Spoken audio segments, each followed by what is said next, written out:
खबरों में आगे बढ़ते हैं और बात करेंगे आखिर किस तरह से संसद में जो मॉनसून सत्र चल रहा है वो हंगामे की भेंट चढ़ा है। किसानों के मुद्दे को लेकर जहां विपक्ष ने हंगामा शुरू किया, लेकिन अब एक बार फिर से ये खबर जहां राज्यसभा की कार्रवाई आज शुरू हुई, लेकिन हंगामा यहां भी जारी रहा। विपक्ष ने बहिष्कार कर दिया है राज्यसभा में कार्रवाई का। इस वक्त की ये बड़ी खबर आपको बता रहे हैं। मॉनसून सत्र का आज 10वां दिन है, लेकिन एक बार फिर से बहिष्कार विपक्ष का। समय से पहले खत्म होगा मॉनसून का सत्र, ये सरकार की तरफ से ऐलान कर दिया गया है।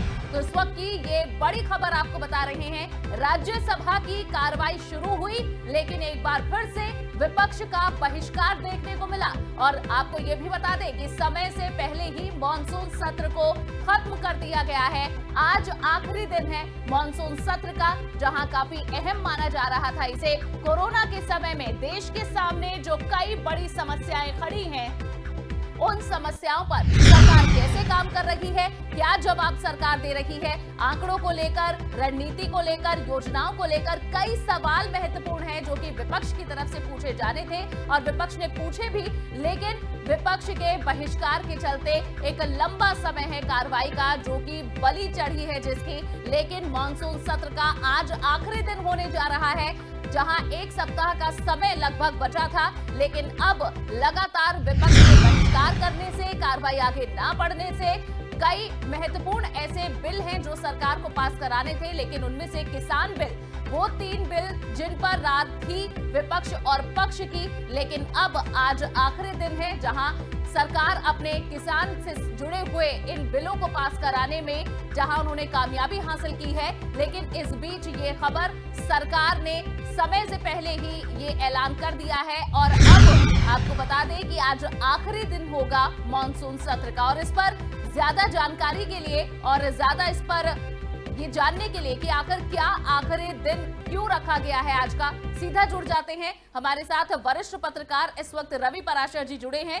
रवि जी, मॉनसून सत्र को हर लिहाज से अहम माना जा रहा था, लेकिन उसे समय से पहले खत्म किया जा रहा है। आज आखिरी दिन है, क्या है इसके कुछ कारण खास?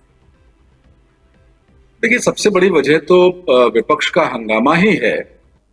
अगर विपक्ष को बहिष्कार ही करना है कार्यवाही का, असंसदीय जो मिसालें हैं वे सदन के अंदर कायम करनी है, तो फिर जनता का बहुत गाढ़ी कमाई का जो पैसा है उसको खर्च करते रहने का कोई मतलब नहीं रहता है। और वैसे भी जो विधायी कामकाज है वो अगले सत्र में पूरा कर लिया जाएगा। काफी कामकाज इस सत्र की जो भी बैठकें हुई हैं उनमें निपटाया भी गया है। जैसे आपने बताया कि कृषि से जुड़े हुए 3 महत्वपूर्ण बिल जो अध्यादेश की शक्ल में, कानून तो देश के किसानों के लिए पहले ही बन गए थे, लेकिन अब उन्हें जो है बाकायदा विधायी जामा जो है पहना दिया गया है। देखिए, ये हर संसद सत्र में विपक्ष कुछ न कुछ मुद्दों को लेकर हंगामा करता रहता है। ये केवल इतनी बात नहीं है। अगर इसको जनसत्य के दर्शकों को मैं थोड़ा बहुत डीप जाकर समझाना चाहूं, तो देश में पहले चुनाव 1952 में 52 में संपन्न हुए, पहली लोकसभा का गठन हुआ। उसके बाद 4 चुनाव, यानी आम चुनाव यानी लोकसभा के चुनाव और राज्यों के चुनाव, 4 चुनाव एक साथ होते रहे। उसके बाद लोगों का मोहभंग कुछ राज्य सरकारों से हुआ तो मध्यावधि चुनावों का सिलसिला चल निकला। और आज स्थिति ये है कि हर वर्ष कहीं ना कहीं देश में कुछ न कुछ राज्यों में विधानसभा चुनाव होते रहते हैं, फिर उपचुनाव हैं वो होते रहते हैं। हर समय देश में चुनावी माहौल बनता रहता है। इसका मतलब ये हुआ कि चुनावी प्रक्रिया पर जो करोड़ों अरबों रुपए जनता के हैं वो हर साल खर्च होते हैं। अब हालांकि सरकार एक राष्ट्र एक चुनाव पर बात कर रही है, लेकिन वो बहुत दूर की कौड़ी मुझे लगता है। तो जब ऐसे में कि चुनावी जो प्रक्रिया है उस पर अरबों रुपए खर्च हो रहे हों, पार्लियामेंट के सेशन बुलाने पर करोड़ों अरबों रुपए खर्च हो रहे हों, फिर वहां पर आप सांसदों का ऐसा बर्ताव देखें, तो फिर ये बड़ा अंदर से बहुत क्षोभ और क्रोध जी, बिल्कुल आप सही आता कह है रहे कि हैं। रवि जी, जरा इस अभी तक, क्योंकि आज आखिरी दिन है, ऐसे में ये भी जानना जरूरी है कि आखिर इस संसद के सत्र को कैसे देखा जाए। क्या कुछ उपलब्धियां हासिल की हैं, अगर किसान बिल को छोड़ दिया जाए, जो कि खुद भी विवादास्पद है और पूरे देश में किसान भी अब प्रदर्शन कर रहे हैं और करने की तैयारी भी है, तो क्या आप इसमें क्या उपलब्धियां देखेंगे, क्या हासिल किया इस मॉनसून सत्र में, क्या इसके हाईलाइट्स रहे, उन्हें आप कैसे देखेंगे? क्योंकि विपक्ष के नजरिए से देखें तो ना तो सरकार की तरफ से उन्हें कोई आंकड़ा बताया गया कि आखिर कोरोना में कितने लोगों की मौत हुई, कितने लोगों की नौकरी गई, क्या महिलाओं की क्या स्थिति है, कितनी महिलाओं की नौकरी गई। जो भी आंकड़ा मांगा गया उस पर सरकार के अलग अलग मंत्रालयों ने इनकार कर दिया कि उनके पास कोई आंकड़ा नहीं है। साथ ही जो किसानों का ये बिल रहा, उसमें भी विपक्ष की तरफ से कहा गया था कि आप पहले सलाह मशवरा कर ले, किसानों की जो मांगे हैं उन्हें सुन ले, वो भी नहीं हुआ और खुद एनडीए की जो मंत्री रही हैं हरसिमरत कौर, उन्होंने इस्तीफा दे दिया। उसके बाद सांसदों का बर्ताव ऐसा रहा कि 8 सांसदों को निलंबित कर दिया, वे पूरी रात संसद परिसर में धरने पर बैठे। तो आप किस तरह से कुछ उपलब्धियां भी क्या इस मॉनसून सत्र की देख रहे हैं, या फिर विवादों से ही ये घिरा रहा है कुल? नहीं, देखिए, संसद के जो भी सत्र हैं, वर्ष में 3 सत्र हुआ करते हैं, बजट सत्र, मानसून सत्र और शीतकालीन सत्र, जी, हर वर्ष। लेकिन हम अगर पिछले कुछ वर्षों में देखें तो लगातार विपक्ष की ये प्रयास रहा है विपक्षी पार्टियों का कि सरकार को विधायी कामकाज आसानी से, आराम से निपटाने नहीं दिया जाए। हालांकि ओम बिरला जी जब से लोकसभा के स्पीकर नियुक्त हुए हैं, तो हमने कुछ सकारात्मक परिवर्तन खासतौर पर लोकसभा के कामकाज में देखा है। काफी विधायी कामकाज निपटाने में उनको सफलता उनको मिली है। विपक्षी पार्टियों के सांसदों को साथ लेकर चलने में कामयाबी उनको मिली।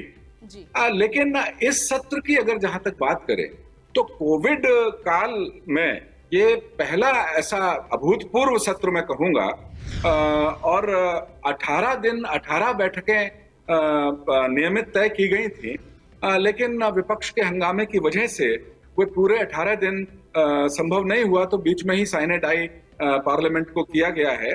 तो ऐसे में जो विधायी कामकाज होना था वो तो हो गया, उसमें कहीं कोई सरकार को दिक्कत नहीं है, क्योंकि जो विधेयक पारित करने होते हैं बहुत महत्वपूर्ण, उनके लिए एक प्रोसेस है कि अगर संसद नहीं चल रही होती है और बहुत जरूरी कोई कानून लागू करना है देश में, तो संविधान सरकार को एक अधिकार देता है कि वो अध्यादेश ला करके अपनी उस मंशा को पूरा कर सकती है। तो उस लिहाज से अगर देखें तो कोई नफा नुकसान नहीं होता है। लेकिन ये पहली बार, जैसा कि आपने भी बताया, कि पहली बार ऐसा हुआ कि 8 जो निलंबित सांसद अमर्यादित व्यवहार के लिए राज्यसभा से किए गए, उन्होंने रात भर संसद परिसर में धरना दिया और सुबह सुबह हरिवंश जी जो उपसभापति हैं राज्यसभा के, वो उनके लिए चाय लेकर पहुंचे। लेकिन चाय उन्होंने, सांसदों ने पी नहीं, बैठ के बातचीत जरूर की।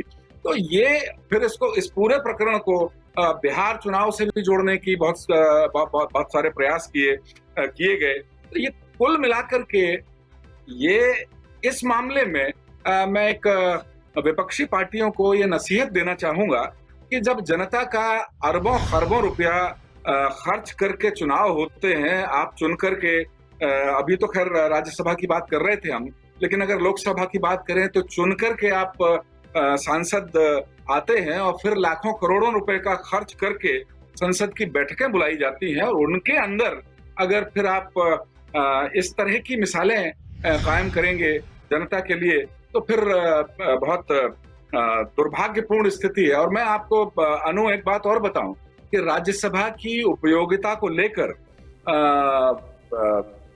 पहले भी बहुत बार एक चर्चा हो चुकी है कि जिन राज्यों में, जिन 7-8 राज्यों में विधान मंडल हैं, विधानसभा के साथ साथ विधान परिषदें भी हैं, और जो ड्यूअल सिस्टम ऑफ डेमोक्रेसी है जैसे राज्यसभा है, इसकी उपयोगिता को लेकर समय समय पर बहस बड़े पैमाने पर शुरू हुई है।